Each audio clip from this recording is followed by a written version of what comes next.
Hey everybody, this is Party Moses here again. We're going to do a second episode of the tutorials for Battle Command and Control in Grand Tactician Civil War.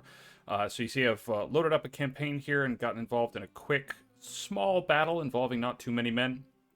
And I just want to show you a little bit about how to do some basic scouting of the battle map, some maneuvering on the battle map, and especially how to handle infantry in conjunction with artillery. So here we go.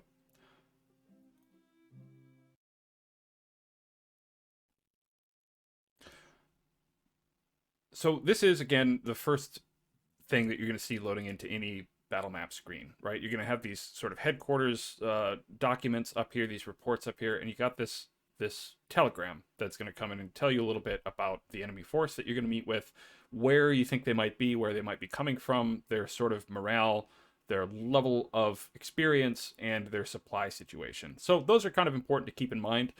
They're mostly going to affect the enemy morale and everything up here. So once again, you can kind of look at this stuff and you can get a good idea of the disposition of enemy troops. So you can see that the Federal side, my side, we have a higher morale than the Confederates. And we also outnumber them fairly significantly. We have 7,261 more men than we think their estimated strength is. So this is pretty good. This is pretty good for us. There shouldn't be any reason that we lose this battle.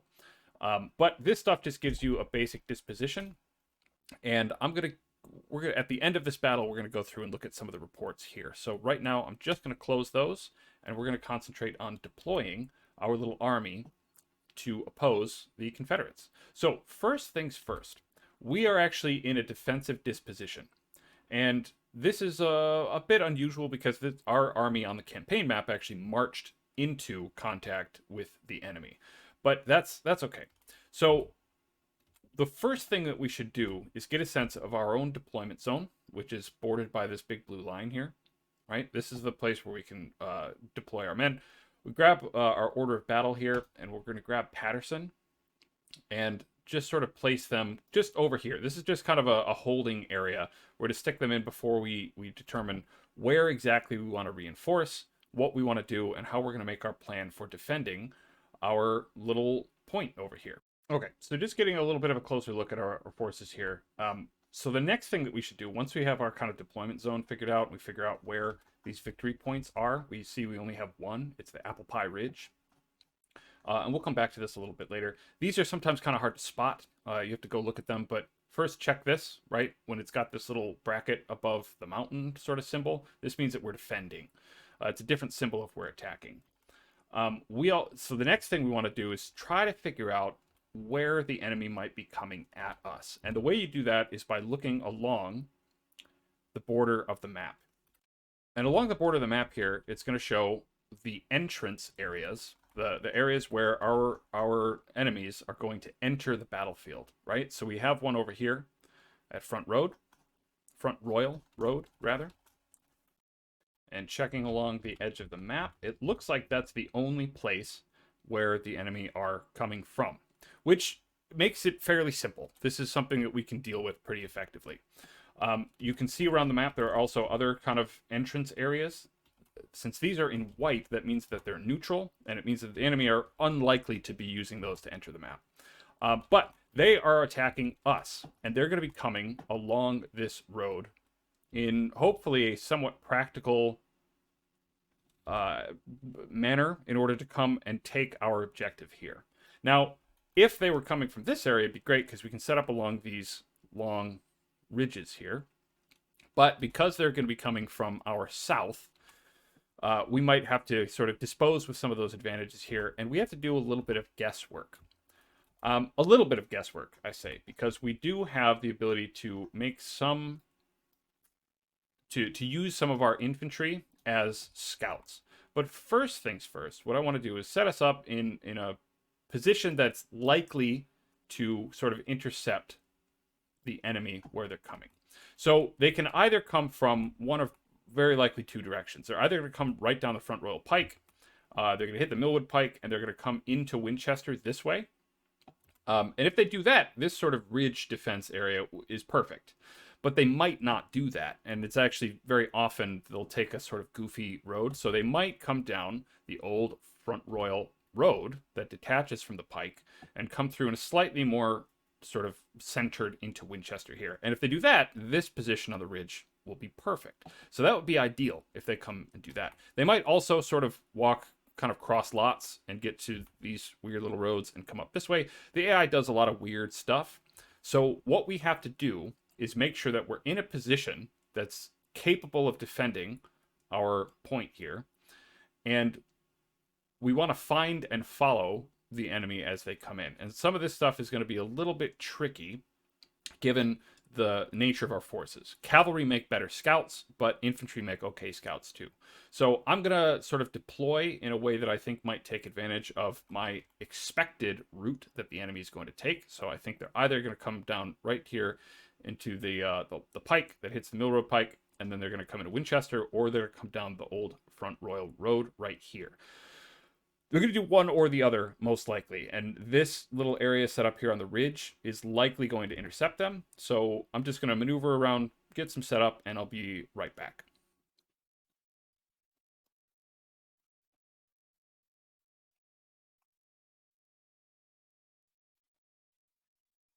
Okay, we're set up here. So I've done just a couple of things. We've just got our main body, our first division over here under George Cadwallader is going to occupy this high ground up here, and he's got his artillery sighted to hit basically the convolution of these roads. Where all these roads come together, the artillery should be able to fire on it.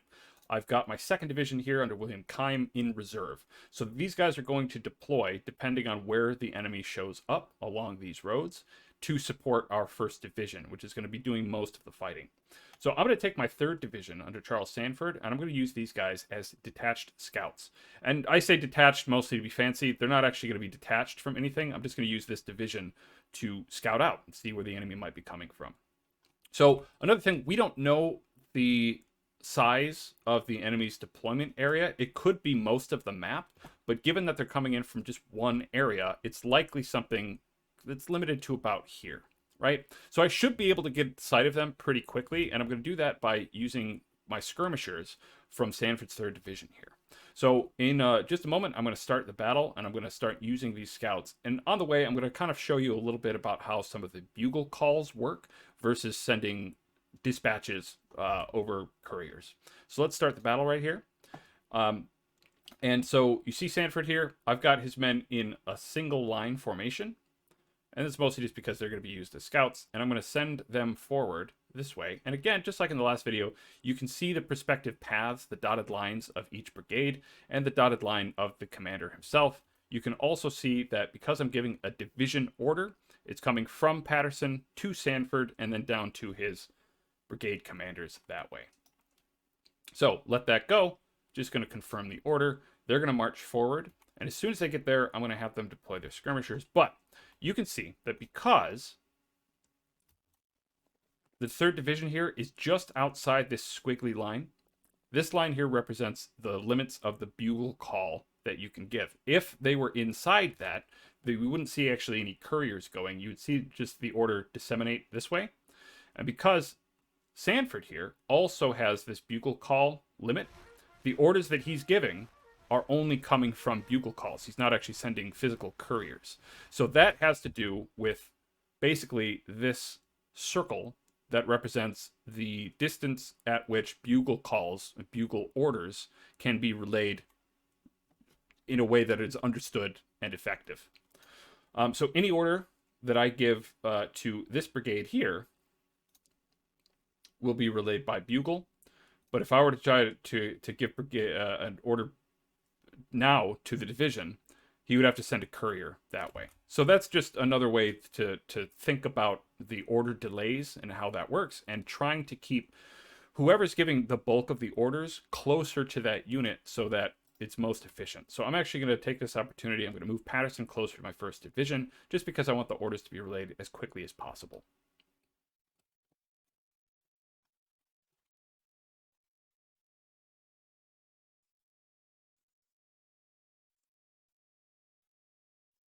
Okay, so I have my scouting division out front. They're in their line formation, and now they are well outside the bugle call limit. And again, remember, any order that I give at the division level, so if I give the order from Sanford here to both brigades, those orders are going to have to come by courier from General Patterson. They're going to have to ride cross lots across this weird terrain to get to Sanford, and then they'll be disseminated that way. So instead, I'm going to try to give orders basically only to my brigades very quickly. So I'm going to select stone here, and I'm going to go into the infantry control panel, and I'm going to deploy skirmishers. And we do the same thing with Daniel Butterfield here. The skirmishers are going to deploy, and you can see on the map that as soon as they deploy, the vision, the fog of war vision, which I had deactivated in the last game, is expanding based on how they're moving. So the thing is, we're now kind of dealing with a very complicated order of battle. I can give orders as Sanford, which would be coming from Patterson, and then disseminated to the brigades. I can give orders to the brigades themselves, which only come from Patterson, and I can give orders to my skirmisher units that will be coming from their parent brigades. So if I want to send this skirmisher forward, it's just a bugle call, right? They're still within the bugle radius of their commander, so they're going to act instantly. So I also want to, but I want to kind of see what happens when they get out of the bugle range, because you'll notice that, you know, weird stuff starts happening. So let's advance time a little bit, let these guys run. So the weird things are that rather than having to send a courier, these units are acting kind of independently. But I'm going to back this guy up real quick. And I'm going to keep that guy forward.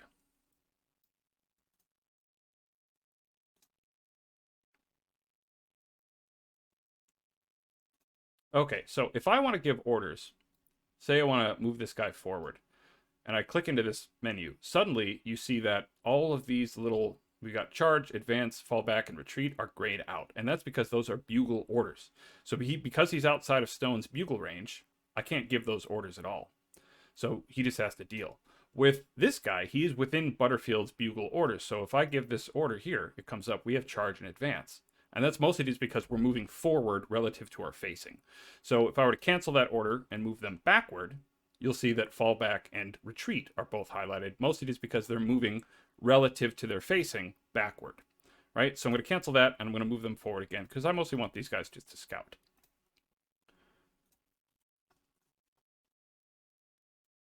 And again, I'm expecting to see enemy brigades coming down this pike or the Front Royal Road. So that's what I want to. I want to try to keep my skirmishers out there to keep an eye on those routes. And honestly, there's not really much else to do in this phase of the battle.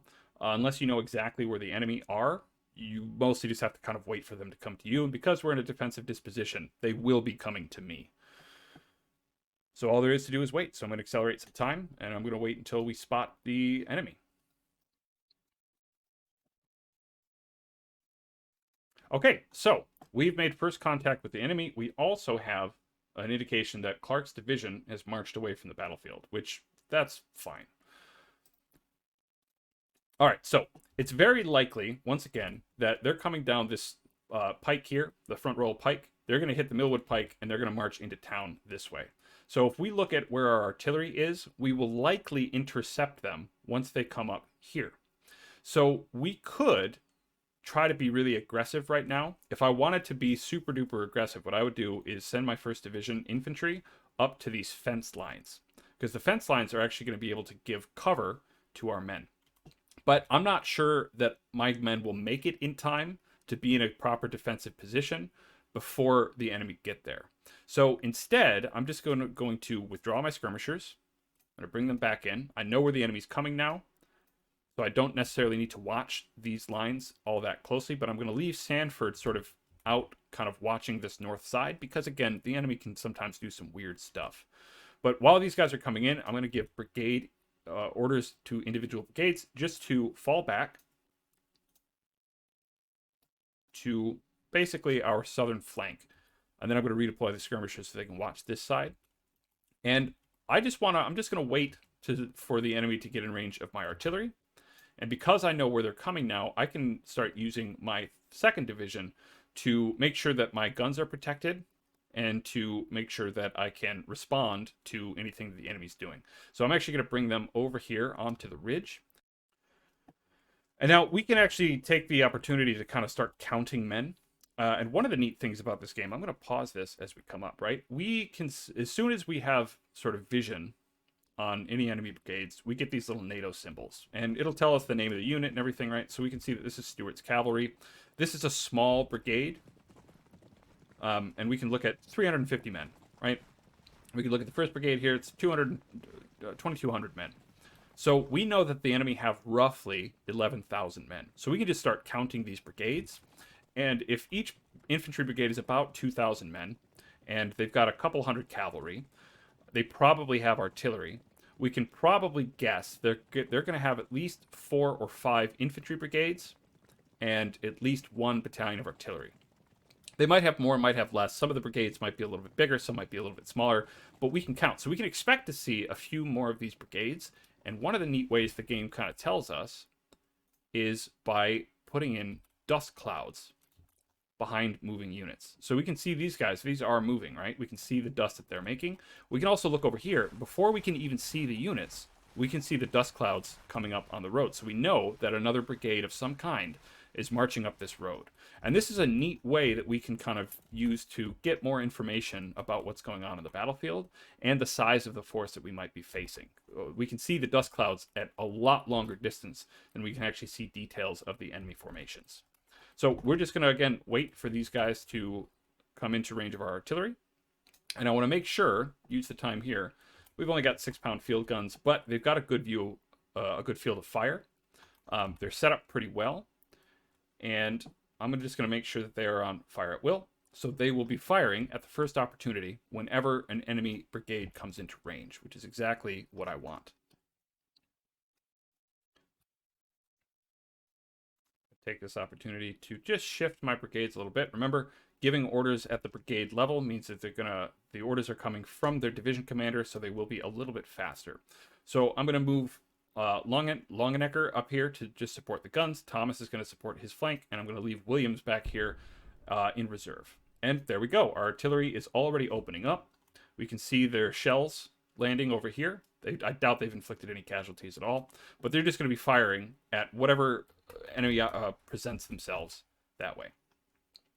So as soon as these guys get into position, because again, the enemy makes some weird decisions sometimes, rather than deploying and starting to attack my guns, they might try to just walk through town and go straight to the objective. So as soon as these guys get in place, what I want to do is deploy my skirmishers so that my skirmishers will actually go and interrupt them and hopefully draw them into attacking us. So I'm going to get these two to deploy their skirmishers as well. And I'm going to send the skirmishers out fast. So I'm going to have them go, and I'm going to give them run orders. So remember, run orders can only be given to skirmishers or to infantry brigades that have a specific perk. And again, I'll talk about perks a little bit later. I don't think any of the units here on the battlefield have any perks. But anyway, I'm going to send these guys out to disrupt the enemy advance and to prevent them from doing something silly like trying to march through the town and get on my flank. So again, give the advance order and tell them to run.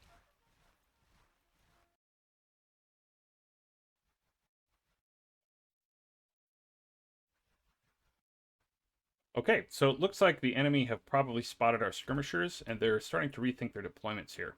So I want them to try to come in and attack me on this slight high ground over here. It's good range for my artillery, it's good for my infantry, and I can respond quite well if they decide to come at us this way, even if we are giving up a little bit of cover with these fences here. That's not too big a deal. Well, I want to advance these guys into contact. So remember, I cannot give the bugle call orders because they're out of bugle call range from their parent brigades. But skirmishers, almost by default, always attack when they see. So they will stop and start firing. And it does look like exactly what I wanted to happen is happening. They're going to be coming at me against this high ground here. You can see they're also taking advantage of cover. Pretty smart move by the AI.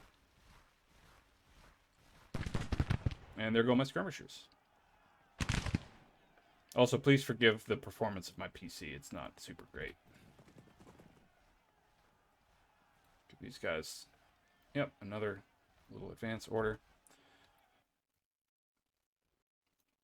And now my artillery are able to fire, but they're not firing, even though the status says that they are. So what I'm going to do is give them a bombard order and tell them to bombard right over here.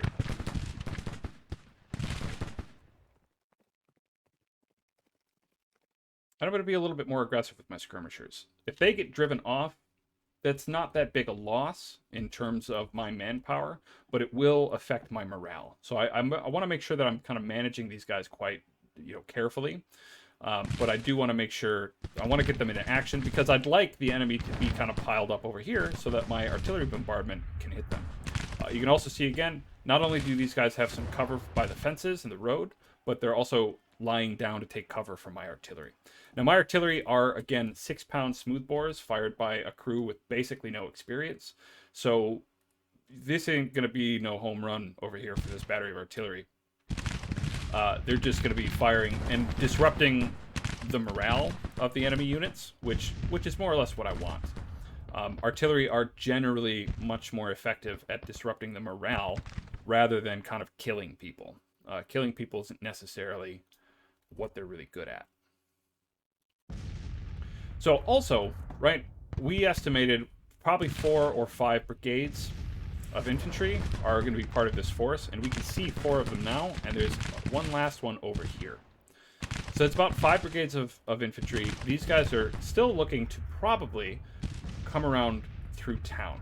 So I want to move my 2nd division up into town to be in place to prevent that. So I'm not going to deploy them quite yet. I don't know exactly where the enemy's going, but it's very likely, it's very unlikely that the enemy sent any troops around this way. Can't see any sort of puffs of dust or anything like that, which means my 3rd division is more or less free to start maneuvering a little bit more aggressively. So I'm going to move these guys over here. And they're close to their division, their corps commander, so I'm just going to let them go that way. So one other thing to kind of keep in mind is that even though Doubleday here isn't really inflicting too many casualties, the fact that he's firing at a very high rate of fire is giving him experience anyway. So if you want to try to quickly level up your artillery, one good trick is to use bombard as much as you possibly can. I seriously doubt he's doing really anything effective. And actually, let's take this opportunity to take a look at some of the HQ reports, including the casualty report. So I'll pause the game here. I'm going to look up. So remember, Doubleday is part of the 1st Division. He's the 1st Division batteries. So when we look at our reports, we want to look at Union Army, the Department of the Pennsylvania, the 1st Division, and we get our detachments here from our skirmishers. They haven't really done anything. And we want to look at our artillery battalion. And it's not going to fucking let us. Do that all again. So we're going to open this back up. We're going to take a look at our combat report, which is going to tell us any casualties inflicted on the enemy. And surprisingly, our artillery battalion, in a single engagement that they've had, has inflicted 6 casualties, which isn't too bad. So they are earning some experience by inflicting casualties, but I think mostly it's the fact that Bombard has them fire at a quite high rate of fire. So they're firing as soon as they can load and fire. It's not super duper accurate, and it doesn't do a whole lot to kill too many people, but it is effective at chipping away at the enemy morale, which is what we want. Bring our other skirmishers into action over here. And it's looking like, again, they've got a couple of battalions of artillery on their own. So this looks like probably our 3rd Division is going to go try to engage those guys in sort of the same way that we did in the first tutorial battle, right? We're going to detach our skirmishers, we're going to send them toward the guns and see what they can do. In the meantime, let's double check. No casualties here, no casualties from Longenecker, and no casualties from George Thomas either. So these guys are basically getting free kills, and we can see that our little victory tracker here is starting to tick up very slowly toward the blue side, which says that we're winning. We'll zoom out just so it's not quite so loud. Now, if the enemy doesn't start moving, what I'm probably going to do is engage with the 3rd Division over here on their right, on their left, engage with the 2nd Division on their right, and then I'm going to detach the artillery here and advance my infantry right up in the center. So to hit them from all sides and try to inflict as many casualties in as short a time as possible as I can. If I do that, that'll be a big morale hit. And in fact, I'm just going to prepare for that by detaching my artillery right now. So again, the commander tab down here in the bottom, go up to this detach and hit detach. And this means that I can now give, as soon as this order is completed, I can give orders through Cadwallader to the 1st Division that will only go to the 1st Division infantry rather than the 1st Division infantry and artillery. I want to leave the artillery here because it's really well sighted and it's, you know, firing pretty effectively. So now we're under fire by enemy artillery. So they don't seem super affected by it quite yet, and that's great because I want to go up and engage them as quickly as I possibly can. But since they're out here, they're exposed more than they... I mean, they're not going to get hit by too much of this. These are probably light guns again. But I do want to just, as they're resting and waiting for things to come up, I want to get them under cover. So you can see when I right-clicked near this fence, if you can see that, it's sort of giving me some ways that I can kind of form my men up along the fence. And I want to do that. So I'm going to release the click, and I'm going to give them order to advance, and I'm going to tell them to double time it. So they're going to hoof it all the way up to this fence, and they're going to take cover behind it, and we'll see that they get a little bonus when that happens. And we can see again, Courier is going to go up to 7th Brigade, and he's going to tell them to do that. In the meantime, I'm going to do about the same thing with the 8th Brigade. Tell them to hoof it up to that fence and take cover. So we have the same information about each brigade. We can get about our whole division as well. So if we look at this, right, we can see what their status is, how confident they are, the losses that they've taken. So our first division doing great, no casualties at all. That means even among our skirmishers, they haven't taken any casualties at all, which is actually really great. I don't know exactly why the Confederates are being so passive, but this is something that does happen every now and again. Okay, they are firing back a little bit. They just haven't managed to hit anybody.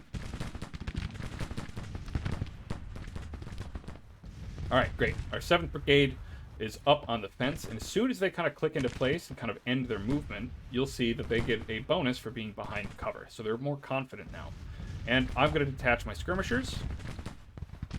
And Charles Stone's skirmishers are going to go forward, and we're going to engage Wise's artillery here. Alright, so now our skirmishers are getting into a little bit of trouble. So especially these guys have taken a casualty. They're under artillery fire. They're engaging men behind cover. They are cut off from their commander. They're outside the bugle range influence of their commander, which is George Thomas here. And so their morale, even though it still says confident, has been chipped away by quite a few things. So we want to make sure that this kind of stays a little high, and we want to watch the lost resilience here, because as soon as this starts dipping a little bit lower, we want to start withdrawing these guys, because we don't want to take the morale hit of losing even a unit of skirmishers if we can avoid it. So our 2nd Division over here is deployed, and I'm going to move them into town this way. Give them orders to advance, so they'll fire at anything they encounter, and I'm going to keep this going. So artillery's doing great. Stone's detachment is deployed. I'm just going to order them. Cancel that. You can actually just right-click when this target comes up, and they will march forward and engage that gun. And I'm going to do the same with Butterfield's skirmishers as well. And remember, they are more fleet, so you can tell them to run, and they'll move quite a lot faster. I'm going to get these guys engaged on the flank, and I'm going to let them go. So, Cadwallader is now detached. He has detached his guns, which means that I can give orders directly to my infantry. And what I'm going to do is change them into a single line formation.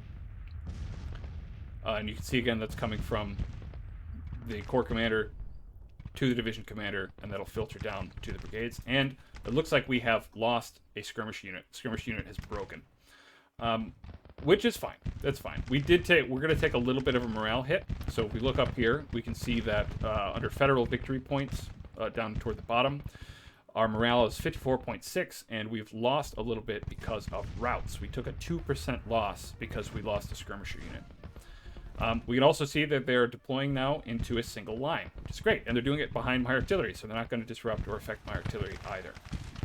Now, I'd like to leave my skirmishers up if I can, because I want to eventually deploy my 1st Division infantry behind my skirmishers. That way, the skirmishers are taking the aggro from the enemy fire, and they'll be less, my actual infantry brigades will be a lot less disrupted. So I'm just going to go ahead and give them the order right here. I'm going to have them line up along this road, and I'm going to order them to advance.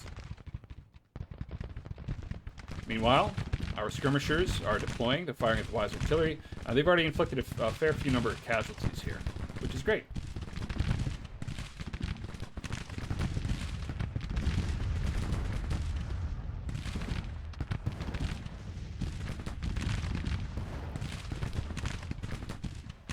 We can also see, because we're taking casualties, they have another morale hit. So I'm actually going to withdraw these guys back to their parent brigade before they start taking any other serious losses. But I'm going to deploy skirmishers from a different unit to slow these guys down, the enemy 4th Brigade here.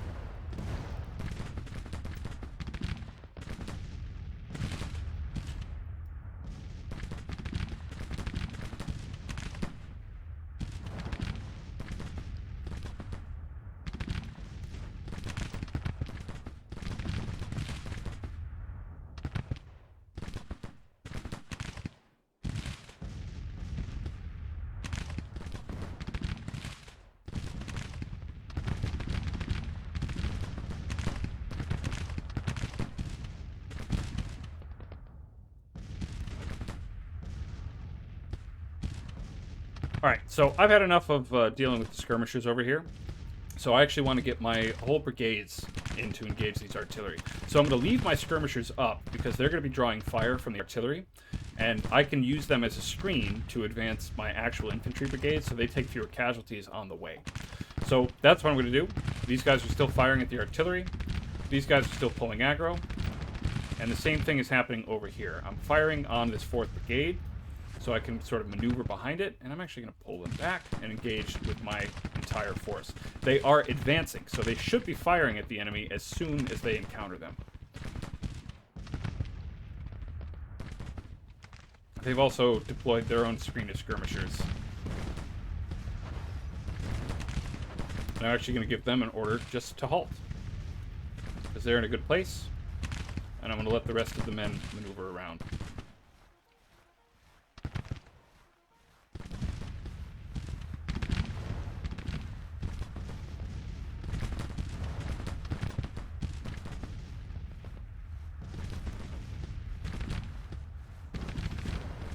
That's a good position for Windcoop, so I'm going to keep them going here. And then this is, Nagley is my reserve guy, so I'm actually going to give him an order to halt right now, because I might want to get him out on the extreme flank, if I can. So I expect that Abercrombie here is going to take some casualties, and his morale might start getting chipped away. So I'm going to, at some point, use the rally command. And the commander, the division commander, is actually going to come over and try to lead sort of more charismatically. And we'll see what happens afterward. Skirmishers are still doing some work against the artillery. That's great. Inflicted 50 casualties.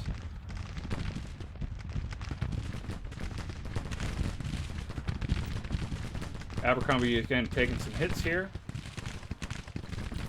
But probably fewer than the enemy 4th Brigade. Just about. They're about roughly even here. I'm going to get these guys out here, and I'm going to have them double time.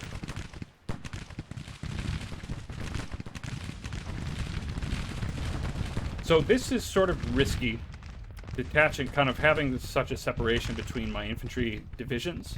So I'm hoping that Cadwallader will deploy his men pretty quickly over here, because I want to keep pressure on the center, because if all of these Confederate brigades come over here, I'm going to put Abercrombie at a big risk, and I don't want to do that. So I always want to keep my men sort of mutually supporting one another. And they're pretty good. They're still fairly confident. They've got a lot of room in their loss resilience, so they'll be doing fine.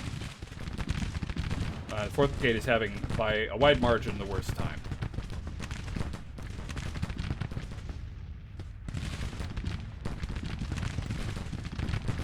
And now, because I'm seeing a new threat coming up from my right flank, I'm going to order these guys just to wheel just a bit. So they change their facing so they can actually respond to the threat of this 1st Brigade coming up here. And in the meantime, I'm going to wheel these guys around on the flank to hammer more at the 4th Brigade. We'll give them advance orders and double time. And again, I want to get these men engaged quickly. So I'm going to give them this advance order, and I'm going to tell them double time, and it'll come from Division HQ. So hopefully they get a move on. And tell everybody it's double time, as a matter of fact. Alright, my skirmishers are doing great against the artillery over here. These guys are a little bit bugged out. The whole brigade's a little bit bugged out. So once again, you just saw, because it's on the fence, it wants my men to get into cover. So I'm going to order them to do that. Order them to advance, move double time, and get into cover. Meanwhile, my skirmishers are going to continue firing at those guns.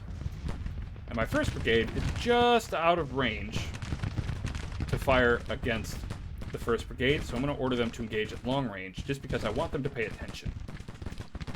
And now, we've got a wavering brigade. So I'm going to move my men closer to put a lot more pressure on them and hopefully force them to withdraw or break. And again, their morale is still confident, but they are going to be flanked. So I want to, again, reposition them. And I'm going to order the commander to rally. So when you do that,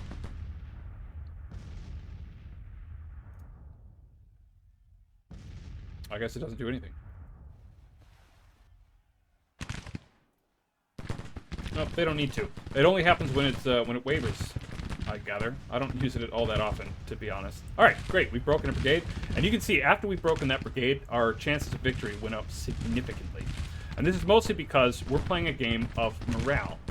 And the greater losses we can inflict through routes, the quicker their morale is going to go down, and the quicker our chances of victory are going to go up. So, you always reinforce strength. So because they are doing some great work over there on my left, I want to push their center as strong as possible, and then I'll wheel my my other brigades over here for my 2nd Division to hit their center on the flanks as well. And I'm actually going to move Nagley up here to take cover along this creek bed. And again, because he's out of the bugle call radius, I can't give him the advance and withdraw orders, or the charge orders like I'd like to. But I can order these guys to advance. I want to keep the pressure up on this weak enemy or element of the enemy. And I'm just going to let these guys withdraw. I could try to engage them with, by charging them, but it's not going to accomplish much, and I'd much rather actually break the active enemy brigades if I can.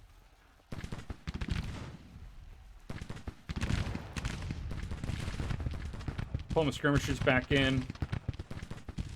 These guys need to get a move on. I'm going to stop these orders and just order them to advance straight up for these guns. Alright, this battle is going actually extremely well for us. So I'm going to turn to engage this fresher brigade here. And again, I've got these guys advancing. So, great. Enemy retreating. They're going to withdraw. And I'm just going to let them do that without really trying to follow it up. So, as this happens, right, you can see that we've won a minor victory. We've inflicted 18.4% casualties. In order for us to get a major victory, we have to inflict 22% casualties, which is likely possible. If I break or capture one of their brigades, another one of their brigades, it's likely to tick over. And because they're not disengaging quite yet, that might actually happen. So I'm going to just keep my men advancing and firing, still being assertive. And wheel these guys around to come at their center. And we'll see how many casualties we can inflict, and how many guns we might be able to capture. So you can already see sometimes the orders are getting a little weird. Sometimes the orders aren't going to go through. Sometimes they're going to be really delayed. And some of that is bugs of the game, and some of that is actually just understanding kind of where orders come from and how they're sent across the field. And we've already jumped up by another 2%. So I expect this will tick over to a major victory well before the time we have, before the enemy are actually out of our range. Also going to make sure that I tick these guys back over to fire at will, so I'm not bombarding my own infantry.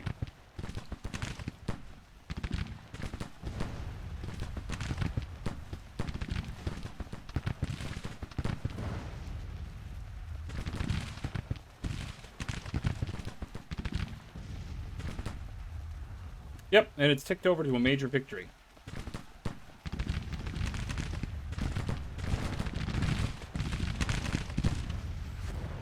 Alright, I'm going to advance time because I'm not going to...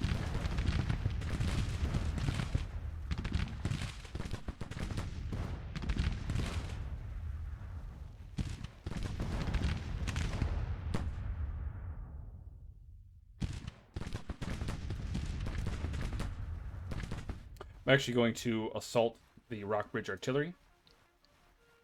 Just because they're... I would prefer if they didn't continue firing. We've also taken an officer casualty.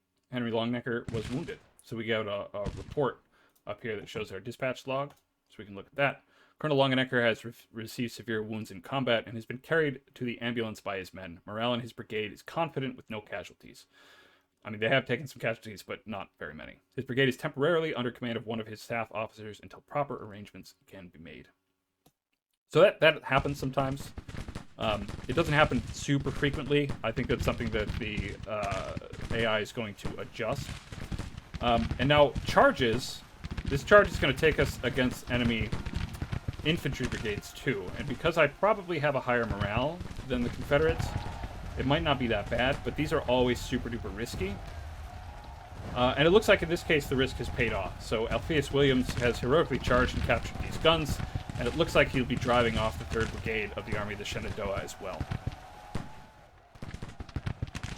But I should move these guys up in support in any case, because they always fight better when they are supported. And we can see, again, routed enemy units nearby, they're in cover, and they are supported, so their morale is doing just fine.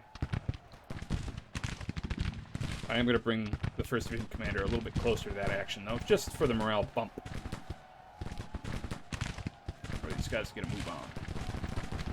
So I would, it would be very risky for me to try to charge across the creek, so I'm not going to do that. I'm just going to leave these guys firing at fairly close range, hoping to rout them.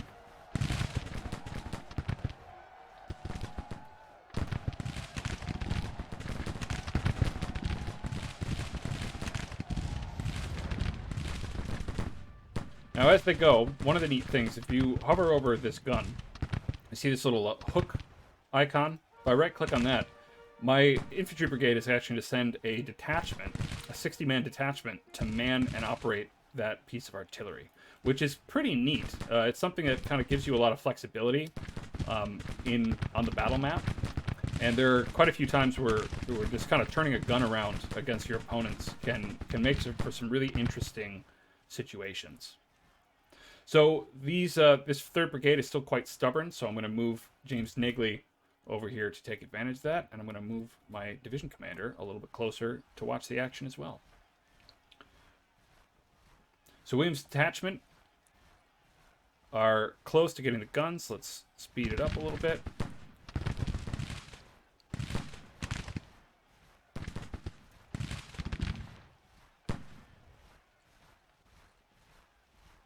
Okay, battle's about over.